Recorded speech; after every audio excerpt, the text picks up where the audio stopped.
Welcome back to the Lundquist Real Estate Podcast. This is Tisha Strickler, and I'm here with Ashley Bricker out of our office.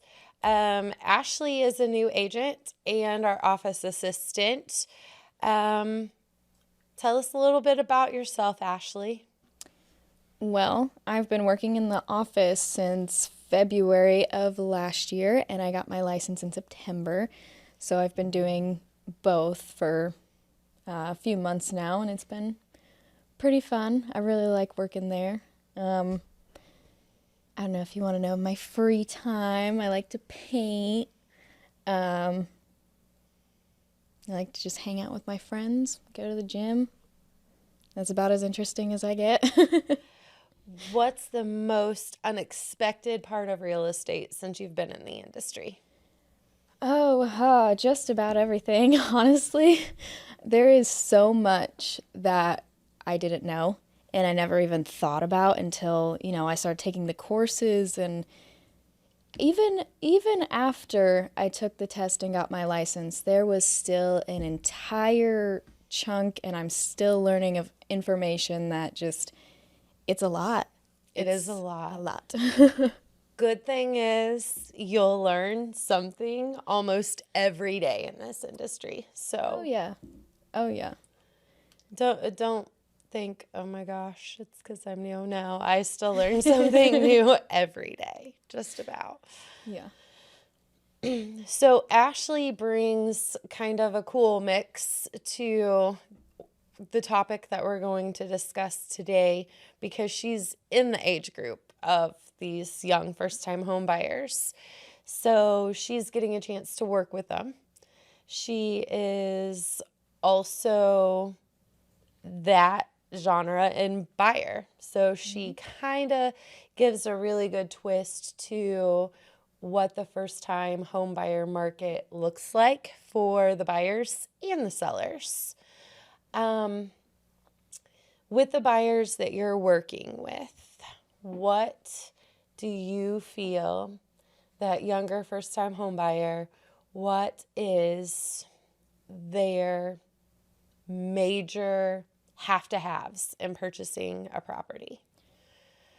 I think one thing that I've noticed as a must-have for not all, but a lot of young first-time home buyers is a good kitchen. And, a good kitchen can look different for everybody, but it's definitely one of the main points of the house that I think people tend to focus on and want more out of. Okay. Are they looking for a project? Most of the time, no. I think with, the times that we're in, something like a fixer-upper is not really in the realm of possibility for most people around my age. I think a little bit of work is something that people are willing to dive into, but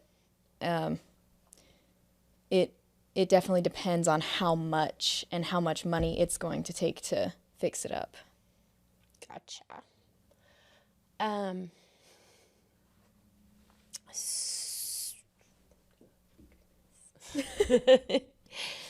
So they're wanting pretty much move-in ready. Do you think that they are mixing needs and wants? I think definitely. I think it's mostly the first time you're buying a home, you don't know too much about any of it, like I didn't before, and I still don't. Well, I do, but okay, hold on. I think the wants and needs definitely get mixed up because you don't know what you don't know before buying a house. So I think being a first-time home buyer, you definitely need somebody there to help you navigate, what's actually important and what can be set aside for at least for now. One of the big things that I wanted to touch on in this particular podcast is what they need to do. What are the best first steps for any first-time home buyers? Do you want to touch on first steps for the first-time home buyers? What's the very first thing they should start doing? The very first thing that I would recommend is at least getting an understanding of what you're doing, buying a home and all that. Definitely talking to a loan officer and getting pre-approved would be the first step. Why is that important? Why is finding out what you're qualified to purchase important in purchasing?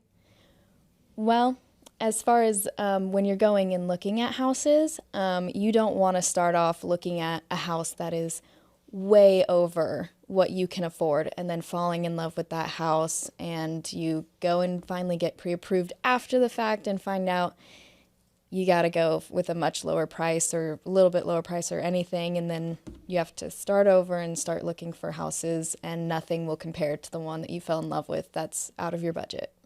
Correct. And I see that actually happen with all buyers, not just first-time home buyers. I'm going to agree with Ashley that besides finding the right agent for you, the very first thing that should be done is going and checking with a lender, getting that pre-approval letter, seeing what you qualify for, then making your hit list of the houses that qualify in that price range. Number 2 would be finding the right agent. There's a lot of agents that are out there right now. Yeah. Some of them some people may absolutely love me and not like Ashley, and some of them may love Ashley and not like me. So it's finding the right agent for the buyer and vetting the agents Yeah. would be number 2 on my list. Looking at some of the features that homes have today, boy, have they changed. Ring doorbells, smart appliances, Yeah. those are all huge and probably a bigger deal with the younger buyers than necessarily the older buyers. And are you seeing any of those features trending that have become must-haves for that buyer pool? I think for sure one of the main ones would be a Ring doorbell camera or any kind of front camera at all. I think that's a big safety thing that a lot of my generation is worried about, and they want to be able to have that around so they can, protect themselves. Okay.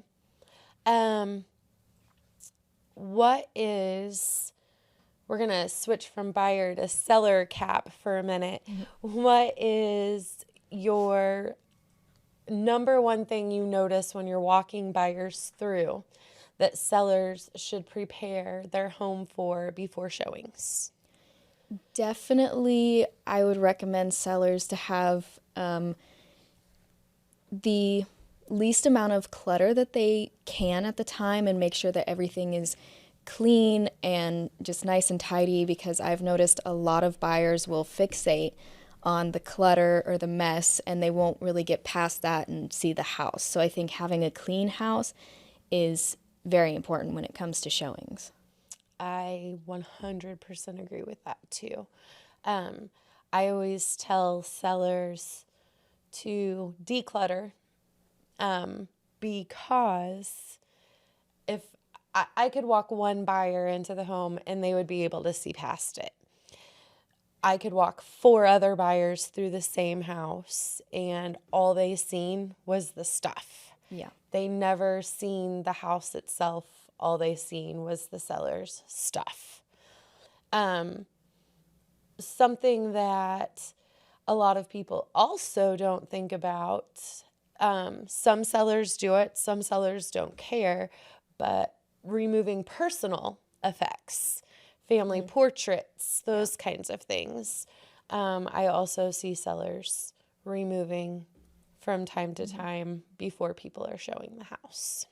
Yeah. I think that comes down to, buyers just want to be able to see they want to be able to envision their own stuff in the house. They want to be able to envision what it would be like for them to be living there. And I think just that comes with the, cleaning up and making it decluttered and all that. Do you see a difference in the buyers? Is this young buyer pool caring about garage space or off-street parking, on-street parking? Does it really matter to them at this point?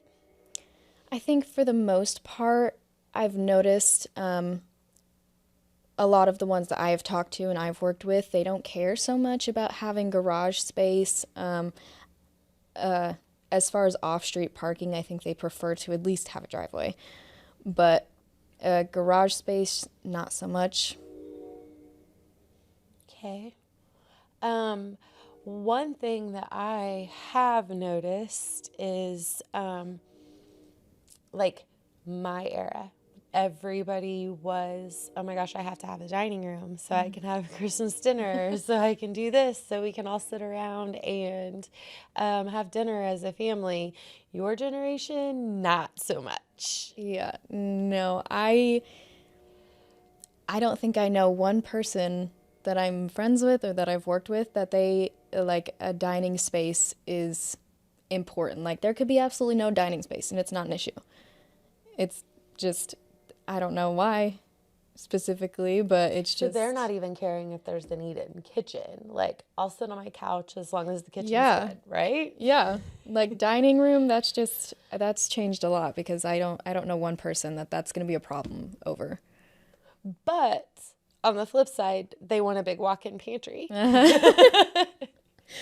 Well, there has been a lot with, like, the influencer age and celebrities, pantries.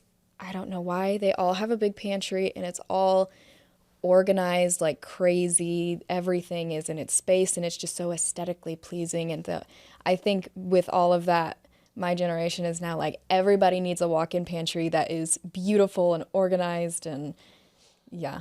Another thing that I have noticed is your generation is way more apt to turn their nose up at a laundry space versus a laundry room.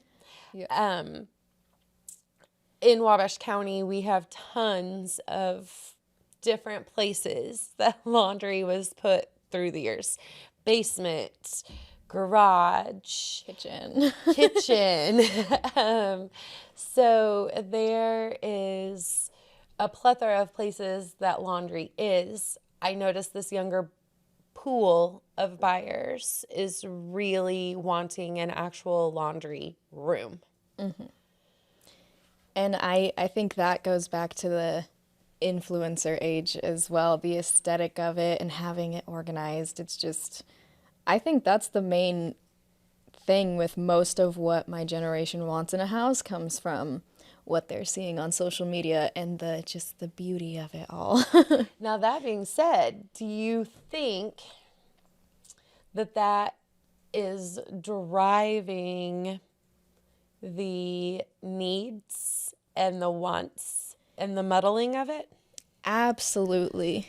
Because I think, it's like everything with social media. It's what you see online, what you think that you're supposed to or need to have, and it's like once you actually go out and start looking and realizing like, oh, this really isn't, it's not that deep. Like, it's not important and we need to focus on the important things. I think it just takes that experience to realize like, it'll be okay if we don't have a huge walk-in pantry or a washer dryer room. The one thing that is kind of unbelievable to me with you saying that, and it makes a lot more sense knowing that it's more social media influencer driven, is they don't care how old the furnace is or if the windows are updated or how old the roof is. Mm-hmm. The things that they are caring about is the pretty and the finished and the complete. Yeah. Whereas the, I don't want to say older buyers because they're not older, but the above 30 somethings that are in the housing market are like, how old's the roof? How old's the furnace? Is it a high efficiency furnace? Are the windows updated? And that buyer pool isn't really asking those questions. Would you agree? Yes, definitely. And I think that's why they need to, start asking questions beforehand and getting in touch with someone they trust, a real estate agent, and just really going over like what is truly important and what you need to focus on, because it could cost you a lot of money in the long run. Yes. Being in Wabash County, we have lots of historical homes. We recycle, as we say, our homes in Wabash County. I am noticing that kind of poses a problem with the younger demographic and the buyers that are moving in from bigger areas, as far as the historical homes are more closed off, if you will, versus an open floor plan. Yeah. I almost feel like that younger demographic is demanding open floor plan. What are your thoughts on that? Sorry. I would definitely agree with that. As far as why, I'm not really sure what the hype is about the open floor plan. I mean, I get it, obviously, it's really nice. But I think that is what a lot of people are looking for and what a lot of people want. Do you think that age group is just entertaining more? I don't know. Possibly. What about, Yeah. yeah? Yeah, I would think so. What about patios and exterior spaces? Those kinds of things. Are they important? I think a lot of people would prefer to have a nice backyard and patio space where they can have people over. It's going to be a little bit tougher to find at first with some of the prices that my generation is looking in currently, but I think a good backyard is something that is important. Okay. It's funny to sit and look at the list of things that are important to the newer buying pool versus the older buying pools.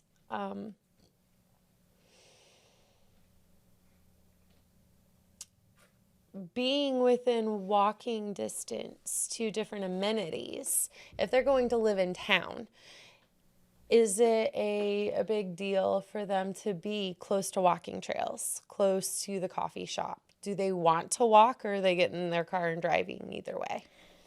I think for the majority, it's going to be getting in their car and driving. There are some people who they still prefer to bike or walk and love to be close to that kind of scene, but I think for the most part, it's going to be they prefer to drive. So it's not going to be a deal breaker either way. Yeah. Okay.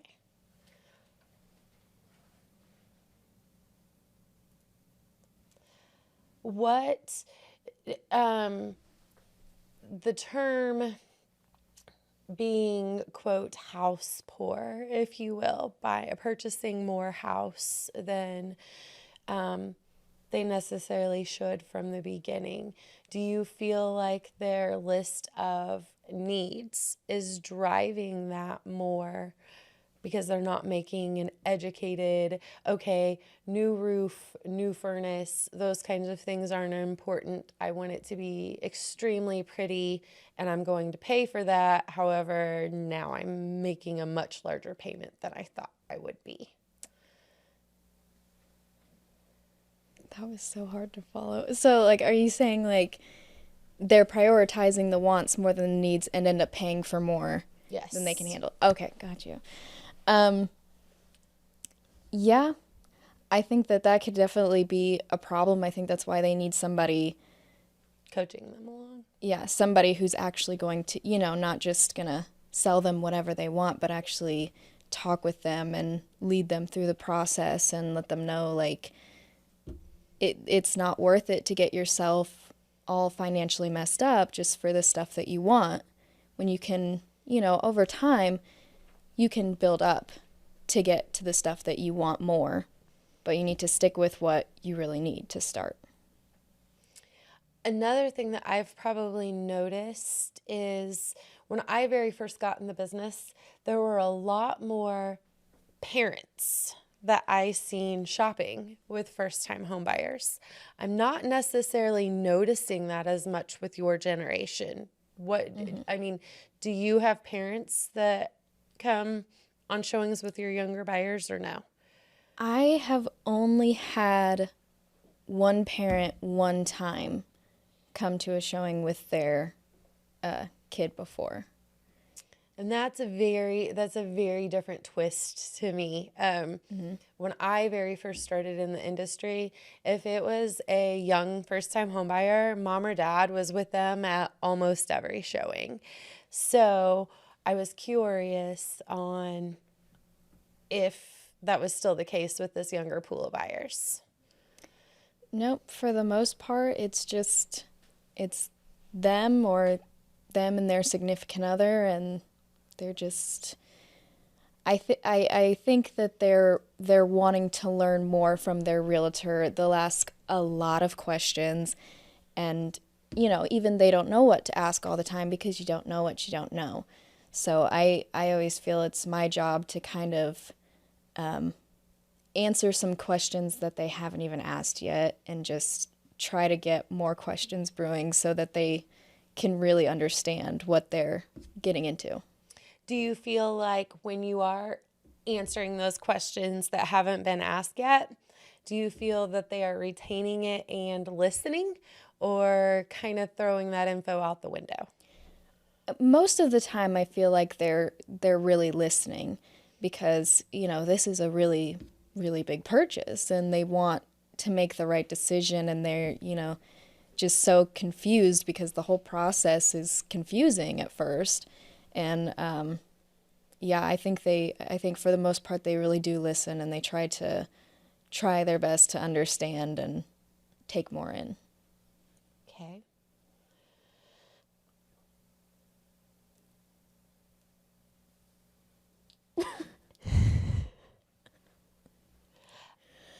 Um, so overall, for the most part, do you think that there is a huge difference in the way that your first time home buyers are? Is there anything that stands out to you that is a huge difference between your young first time home buyers and your seasoned home buyers? I will say the biggest difference that I've noticed is the younger first time home buyers, like I was saying before, will really listen to you and really just take in everything you're saying and want to know more. And the more seasoned home buyers, if you recommend something or try to explain something, sometimes there's some pushback and just a lot of, well, not a lot, but some like, I know more than you kind of attitude towards it. So basically, what I'm taking out of our time today is there is a little bit of a difference for the sellers that are putting their homes on the market for a first time home buyer versus a more seasoned. I will also say from the seller's point of view, I would say those older, the next generation up from your first time home buyer, they are way more likely to take on a project than the first time home buyer is. So that's going to be the biggest difference for the sellers in this whole thing. So declutter, make sure that it's as clean as possible for your buyer pool that's walking through. And pantries are very important and dining rooms are not at all. Dining rooms are out, pantries are in. Okay. Okay. And, and garages are not. Now, I will say from the garage perspective, I haven't worked with a buyer in a very long time that didn't want a garage. So that's a new perspective to me. Yeah. That's one of the things that every single buyer I'm currently working with is like, it has to have a garage. My buyers are 50-50 on the garage right now. The younger ones are the ones that don't care. And that's very surprising to me. All of your little bells and whistles as far as your techie things, your Ring doorbells. Now, are you seeing, as far as smart devices, like the ability to change the temperature of the house while they're sitting at work or those kinds of things? Is that where that younger buyer pool is? Yeah, maybe a little bit, but I don't hear too much about it. I think that one's So they just a don't little... really, it's not a deal breaker. They don't No. really care one way or another. No. They like their Ring doorbells, but they don't really care if they can change the temperature of their house while they're sitting at the office. Yeah. Are you noticing more of your buyer pool working from home, or are they still at an office every day? Most of them are still at an office every day or a lot of factories Okay. right now. And I'm noticing in that older generation that there is way more working from home than I ever have seen before. So internet and internet capabilities, your speeds are a huge deal for that buying pool. What about your first-time home buyers? I mean, they live on devices, right? Oh yeah, definitely. If a house is in a bad Wi-Fi area, the chances of somebody in my generation buying it is pretty low. Especially with like mostly guys or with their video games, they need some pretty good internet to run those. And there's all of our streaming platforms. We got to have Netflix and all of that. So internet is definitely like major. So make sure you've got your internet in line. ready Yes. to go. Okay. Is there anything else that you're seeing in this younger market that you want to bring up today?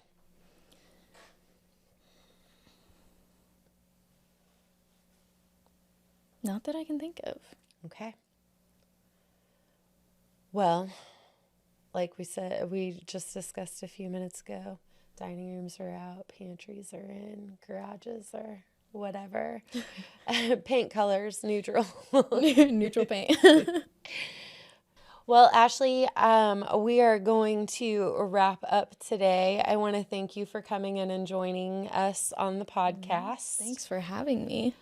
Anytime you want to come back.